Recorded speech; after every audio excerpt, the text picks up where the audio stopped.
estadual que acompanha com o peso do seu mandato esta audiência pública, vereador Baldo Suzar, presidente desta casa, que nos cede esse espaço para a mobilização de todos os atores aqui envolvidos, querida amiga Maria Menezes, vice-presidente da nossa querida Eunápolis, doutora Priscila Barbalho, procuradora do município,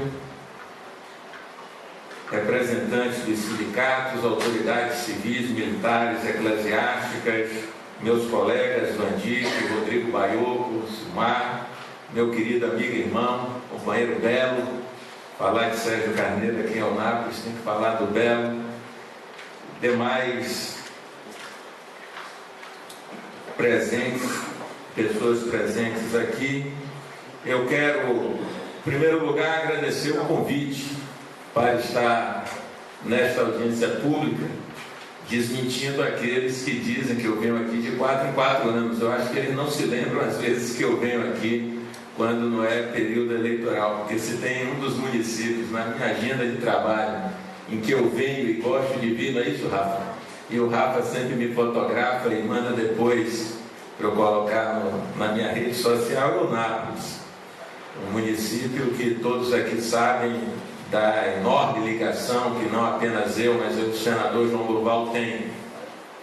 E nós nos orgulhamos muito pelo fato de que, se Eunápolis é o que é hoje, foi por conta do governo de João Durval, que só não teve tempo de emancipá-lo, mas todas as obras infraestruturais para que Eunápolis se transformasse do maior povoado do mundo para o que ela é hoje, uma metrópole do extremo sul, tem muito do trabalho, do esforço de João Durval, daquele governo ao qual eu tive a honra de servir, primeiro como presidente da Interurb e depois como chefe da Casa Civil.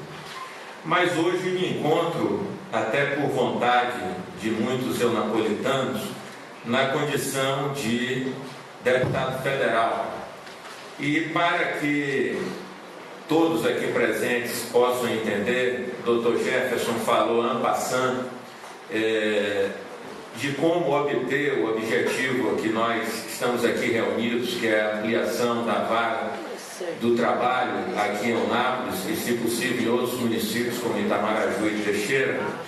O Dr. Jefferson citou aqui, en passant, mas o Conselho Superior da Justiça do Trabalho, através da sua resolução 63, de 28 de maio de 2010, ela estabelece claramente que a criação de uma vara do trabalho em localidade que ainda não conta com uma, ela deve ter como base territorial cerca de 24 mil trabalhadores e cerca de 350 reclamações trabalhistas por ano nos 3 últimos anos. Essa é a primeira condição para que nós possamos sonhar em pedir alguma coisa. Nos municípios que já têm uma vara do trabalho, como é o caso especificamente de Eunápolis, a gente só pode propor uma nova quando a média de processos anualmente recebida em cada vara, e aqui só tem uma, apurada nos 3 últimos anos, seja igual ou superior a 1.500. E aqui o Darley deu os números da atual. Não vai não. Eu anotei aqui.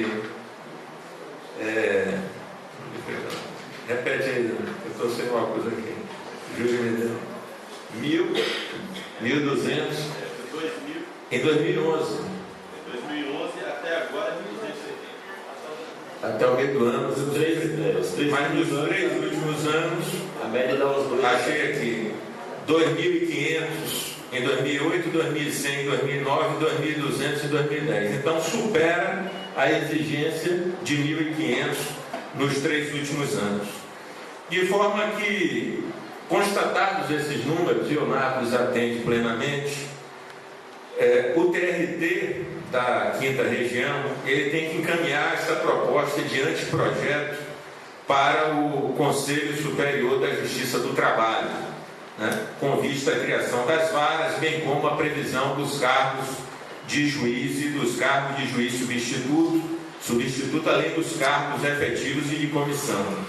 Nesse anteprojeto devem constar justificativas acerca da necessidade da criação das novas varas, com a correspondente criação dos cargos necessários ao seu funcionamento. Aqui são apenas 14 funcionários.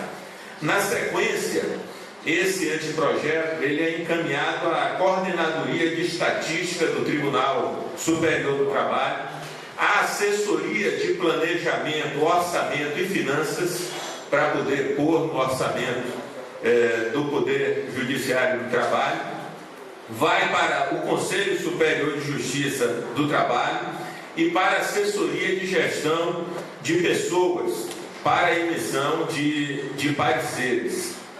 Aí essa Assessoria de Planejamento, Orçamento e Finanças informa se os acréscimos decorrentes da proposta não excedem aos limites orçamentários estabelecidos em lei complementar, né, que é a Lei de Responsabilidade Fiscal, no que se refere aos gastos com pessoal e encargos. A Coordenadoria de Estatística e a Assessoria de Gestão de Pessoas vão apresentar os pareceres técnicos sobre a aprovação da proposta. Aí, feita a análise desse anteprojeto de lei, se requer o exame de inúmeras variáveis técnicas a fim de examinar e avaliar as necessidades e medidas indispensáveis para a consecução dos objetivos institucionais da Justiça do Trabalho.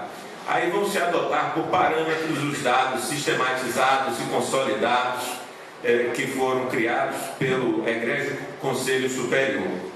Feito isso, né, após essa análise toda, o Conselho Superior da Justiça do Trabalho, os autos são encaminhados ao TST, o Tribunal Superior do Trabalho, para que os ministros convalidem a proposta acolhida pelo Conselho Superior com o encaminhamento imediato do anteprojeto de lei ao Conselho Nacional de Justiça, onde recentemente a nossa querida conterrânea ministra Eliana Calmon deu uma cotovelada lá com o que com os que já haviam sido criados, e a Namatra imediatamente reagiu, rebatendo, inclusive, com dados sobre os custos de funcionamento da Justiça do Trabalho e os demais ramos da Justiça.